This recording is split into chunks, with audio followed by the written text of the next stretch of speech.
Welcome and thank you for joining us today at the Chai Academy. This is our 250th class. I think it's something like that. Anyway, so you can see previous classes and courses at thechaicenter.com/academy. You can also see this on YouTube and Spotify and Anchor. I also have a book called The Kabbalah of Life, which a lot of this is discussed in the book as well. So welcome. Today, as promised, we're going to talk about Judaism's definition of wisdom. See, my definition of wisdom, not Judaism's, my definition of wisdom is only as smart or only as wise, I guess, as I think I am, or the reverse. But likewise, everybody has this definition of what wise is, what this is, what that is. But I think one of the best I've seen is from a great rabbi. His name is Ben Zoma. His name is actually Shimon Ben Zoma, but because there were 4 students in his class, all called Shimon, so they decided to call them by a different name, by their last name. Ben Zoma, the son of Zoma. I think Zoma is the name of a place, actually. And he's mentioned in the Haggadah, if you remember, on Passover, it says, Rabbi Eliezer says, I'm like 70 years old. And then he quotes Ben Zoma. So Ben Zoma in the Mishnaic law, says, who is wise? And it has absolutely nothing to do with wisdom in terms of IQ.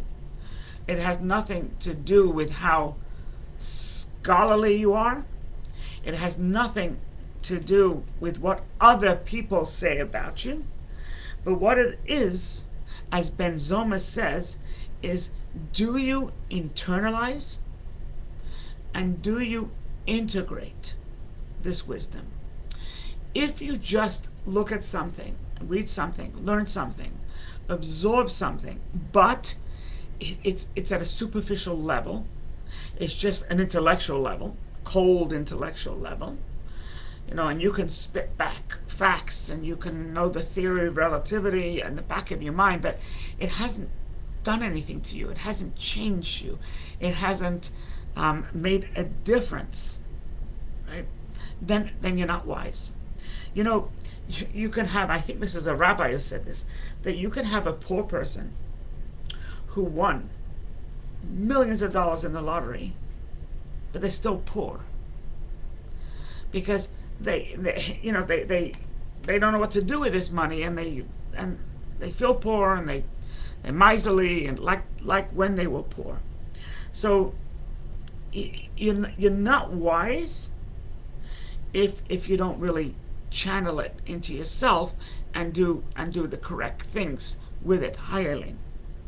So it has nothing to do with, by the way, and we see this empirically, right? It's the evidence is there. You can have extremely wise person who says stupid things, and not just once. It's not just a fluke, but it's time and time again. You have this wise person who just shoots off at the mouth and insults people or embarrasses people or says inappropriate things at the wrong time, and this person could be very wise. But they haven't internalized their wisdom. It's just, for them it's just sort of a hobby, and they're quick-witted, So therefore, they take their God-given wisdom, and they don't really internalize it. So that's the first thing. You have to internalize it. The wisdom you have has to change you. The wisdom you acquire has to change you. That's an important component here. And Ben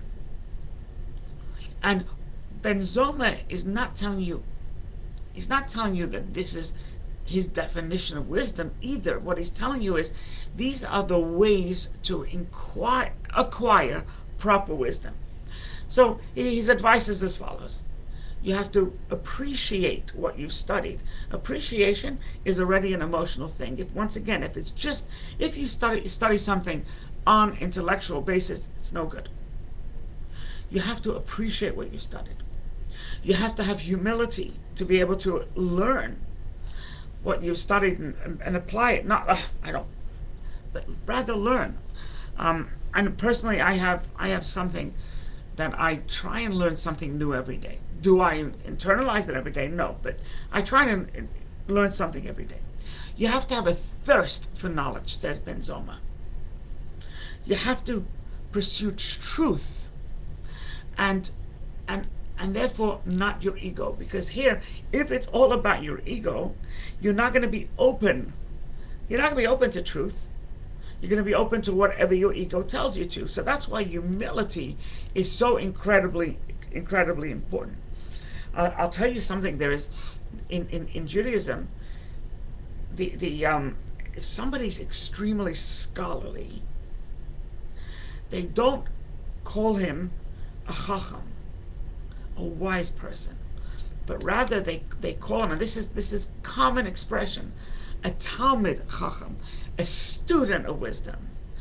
You have to be constantly learn, and you have to realize there's more that you can learn from the books and from others, etc. So you're a student. You're not wise. You're a student of the wise, and that is just it's once again, it's humility, but it's an incredible saying. And you have to be willing, as Ben Zoma says, to learn from anybody. Somebody could be lower than your social stature. Somebody could not be in your economic circle or your wise circle. Maybe you're a member of Mensa, and so therefore, could you accept what somebody who's not a member of Mensa, what they're saying? So you always have to realize you're a student, and therefore, because you're a student learns from mentors. Mentors has to be anybody and everybody, everything. And the Baal Shem Tov teaches us this, that everything you learn, everything you hear and see is a lesson. Some of it is to do, to acquire, to emulate, and others are stay away, steer clear. But you have to learn from everybody. And I'll tell you a fascinating story I heard. It was it's called the Heilige Yid, the Holy Jew of Peshisha, or something like that. And so he got married. He married this woman, and he was a student of wisdom. And he stayed by his parents, in-laws, for the first couple of years while he was finishing up his studies. Many people, they go to college, for a couple of years. Here he was finishing up his rabbinical ordination or something, or something else. He was staying with his in-laws, and listen to this story. So he writes that he noticed that his in-laws' next door neighbor was a blacksmith, and the blacksmith got up every morning very early, and at 7 a.m. the blacksmith was starting his trade. So this fellow said to himself, he was called the Heilige Yid, the Holy Jew of Peshisha. This fellow said to himself, wow, if this blacksmith can get up so early and work for money, I need to get up even earlier, because I am getting up to study Torah, God's wisdom, and to finish, to become a rabbi, to become a leader. How much more so? It's not just money. How much more so should I get up earlier? And then he writes that the blacksmith, when he sees me sitting on the front porch with a cup of Java studying, and he sees me that I've already started my studies at 6 a.m., the blacksmith said to himself, wow, look at this. This guy is just simply, he's reading, but it's so important to him that he gets up at 6 a.m. Well, I because it's money, I'm going to get up and start my work at 5:45 a.m. And finally they meet and they talk. And they realized, and he writes this, they realized that we learned from each other. I learned from him that you got to be given over to your work. And don't get a late start, get an early start. And by the way, it's a sign of a successful person. But he learned from me that there's more to life than work. So we learn from each other. And Ben Zoma, in his Mishnah, when he says who is wise, so he says Halomed Mikol Adam, who learns from everybody and anybody, everybody and anybody. So, and the commentators explain as follows, that if all of a sudden you get somebody knock at your door and they're holding a telegram from the President of the United States or from the Queen of England, but their clothing leaves a lot to be desired. There's a stain, it doesn't fit, there's a tear, torn jeans, which I'm told are very expensive. I will tear them for free, or minimal, and so they deliver a message to you by this telegram or this UPS or FedEx or whatever, and you can say, wow, I got this telegram from the Queen, from the King, from the King of Spain, from the Prime Minister of England, or whatever it may be. You pretty much nary a thought, once you're reading this, who on earth gave it to you and how they were dressed. Really, just a fleeting thought, but nothing more. They said, so when somebody is there, they may not be your status, they may not dress like you, they may not match, their clothing may not match. But then again, I was at a funeral yesterday and there was the honor guard and they didn't match either, and they were immaculately dressed. And learn from them. Forget how they look. There's a message here. Learn the message. What are they teaching you? Obviously, they have wisdom, something you didn't know. So you learn.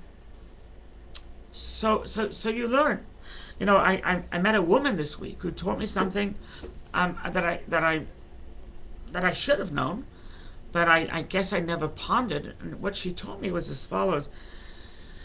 She said that when your child does something, you know, gets good scores on the test, or he competes and now he's in the lacrosse club or the basketball team, etc. Right? So what you should say to you, what you should not tell your child, says this woman, Chavi, she says what you should not tell your child is, I am so proud of you. Because you're putting the focus on yourself. I am so proud of you. Sometimes I'm not proud of you. This time I'm proud of you. Because that's not the right thing to say. The correct thing to say is, I hope you are proud of yourself. It's such a subtle change, but it's so incredible. And I thank her. She also said something else, which I've heard before, which I do tell people. It says that, you know, people come over to you and they say, Rabbi, I've prayed and I've prayed and I've prayed and prayed, and my loved one is still sick, or my loved one is dying, or I can't seem to get an answer out of God, etc. And I say to them, you have got an answer out of God. It may not have been the answer you wanted, but God did answer you. And many times, or sometimes, the answer is no. So it's not that, oh, he didn't answer my prayers. He did answer your prayers. So just another, you know, and I heard this from somebody years ago, and it's incredible. There was this very, very famous Hasidic Rebbe. His name was Zusha of Anipoli. Zusha of Anipoli, he was just an incredible person, and he once said the following, which is brilliant. He says, you can learn from anybody. It doesn't matter who it is, you can learn from. And they don't even have to speak. You can learn from their actions. So he was asked to explain. He says, you know what I've learned from a baby? He said, what have you learned from a baby? He says, I learned from a baby that a baby is never bored. Never bored. Always doing something. If they're awake, they're doing something. They're sitting on the floor, they're playing with this. Or their eyes are looking around and they're looking at the Playmobil. Whatever. A baby is never bored. A baby always tries to occupy itself. Baby, toddler. And a baby has no compunction about complaining, crying when he needs something. Instead of being a martyr and shutting up and say, well, if they don't recognize it, if they don't see my need, then forget it. If they're so obtuse that they cannot see what I need, then I'm not sharing it with them. Well, learn from a baby. A baby says, I'm going to cry. I'm going to cry because I need something. I need to eat. I need a diaper change. I need to sleep. I need to whatever it may be. And he says, and the third thing I learned from a baby is that when they have their needs met, they're content and they're happy. They don't regurgitate, well, I had to cry for 5 minutes before someone noticed me. They don't. They bear no grudge. They just move on and they're happy. So that's what he said about a baby. And just incredible. But then he went on and he says, you know what? A baby is one thing, but I've learned so much from a thief, a burglar. I've learned so much. And he says, for example, a thief, a cat burglar.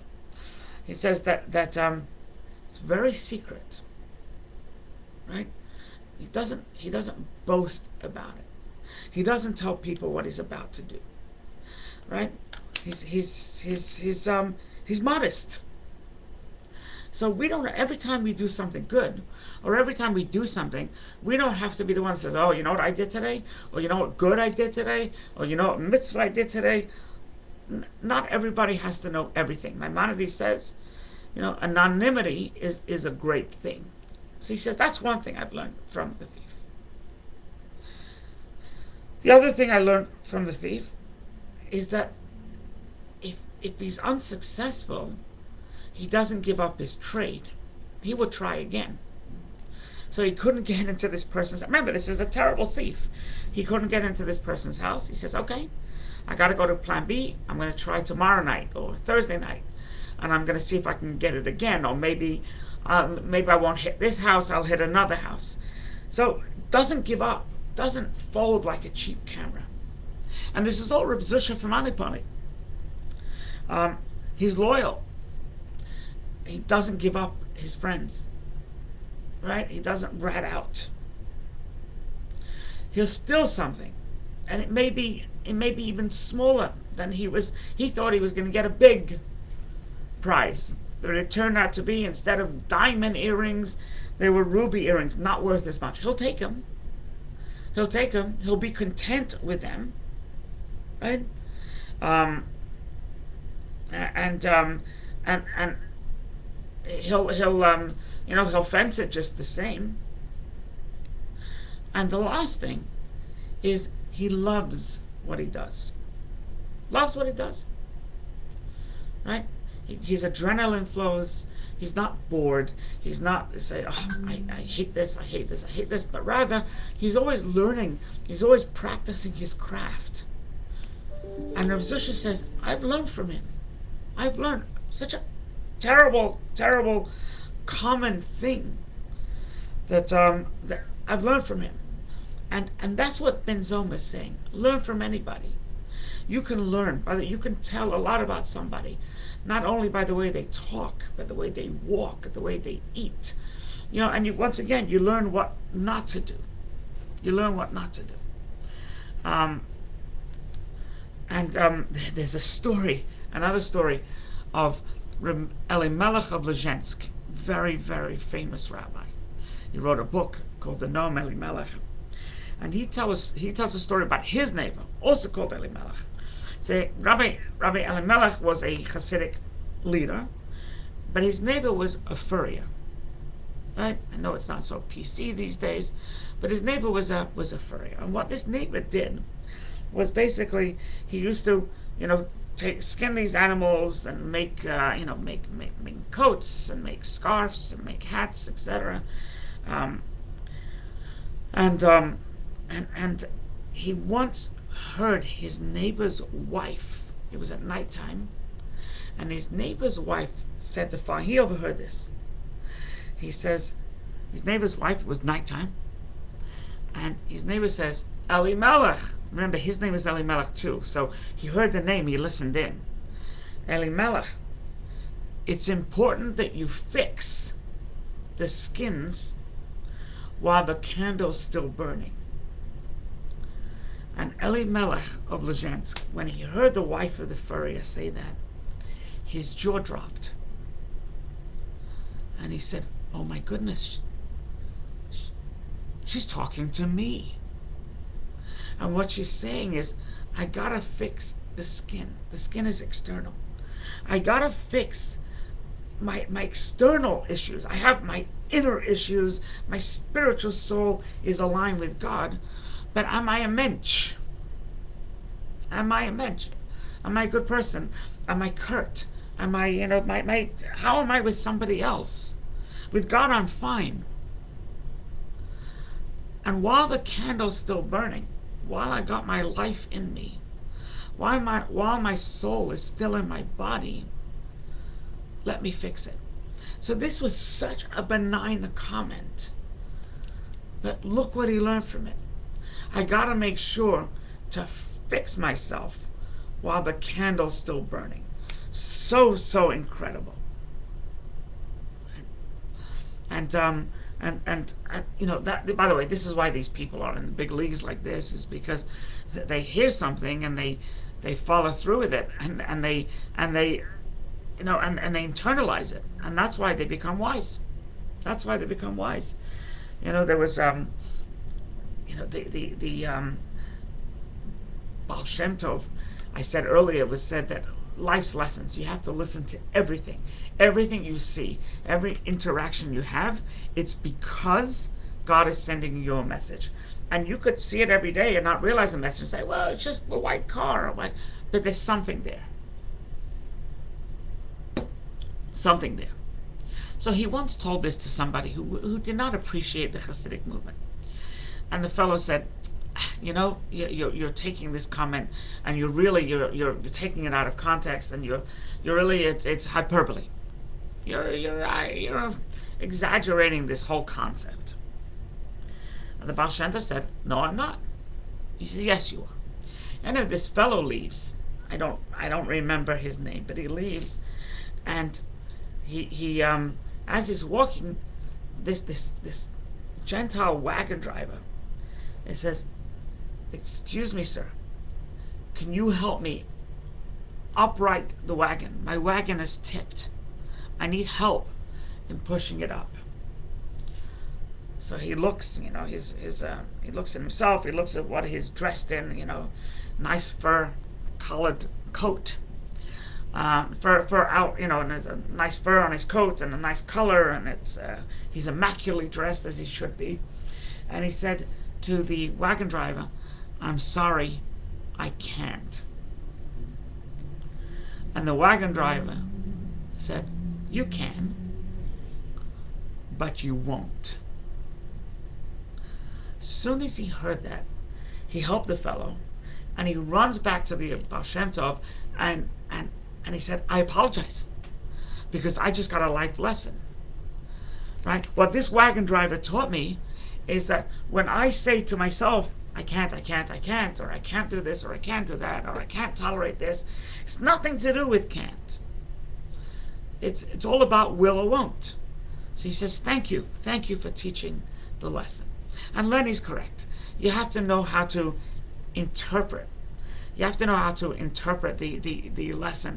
I wrote something, an article a few weeks ago, where I was in ShopRite, and it was the holiday season. Christmas was around the corner, and the cashier, I said, I'm going to need a couple of reusable bags because I forgot. So the cashier said, do you mind the holiday bags, the Christmas bags? I said, whatever. So she looks up and she says to me, you don't celebrate Christmas, so why would you want Christmas bags? This is a non-Jewish cashier. And I looked at her and I said, touche. Leave the bags for somebody who celebrates Christmas. I don't celebrate Christmas, so maybe it's not proper for a rabbi to walk out with and I said, whatever. To me, it was a little thing, and she taught me a lesson. She told me, no, sir, be proud of who you are. And I thanked her, and I saw her again this past Friday, and I thanked her again.